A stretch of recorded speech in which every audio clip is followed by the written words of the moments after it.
চট্টগ্রাম বন্দরে এ বছর জানুয়ারি-ফেব্রুয়ারিতে ভোজ্য তেল আমদানি করা হয়েছে ৩,৪২,৫২৭ মেট্রিক টন।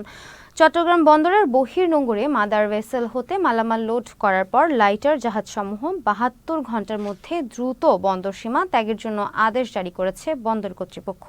কোনো কারণ ছাড়াই বিভিন্ন জায়গায় দিনের পর দিন কার্গো অবস্থান করাতে বাজারে পণ্যের কৃত্রিম সংকট তৈরি হয়, ফলে দুর্ভোগে পড়তে হয় জনসাধারণকে। দুপুরে বন্দর অডিটোরিয়ামে চট্টগ্রাম বন্দর কর্তৃপক্ষ আয়োজিত সাংবাদিকদের সাথে মতবিনিময় সভায় এসব কথা বলেন চট্টগ্রাম বন্দর chairman rear admiral S M. Moniruzzaman. এ সময় উপস্থিত ছিলেন চট্টগ্রাম বন্দর সদস্য প্রশাসন ও পরিকল্পনা মোহাম্মদ হাবিবুর রহমান, সদস্য অর্থ মোহাম্মদ শহীদুল আলম সহ বন্দরের ঊর্ধ্বতন কর্মকর্তারা।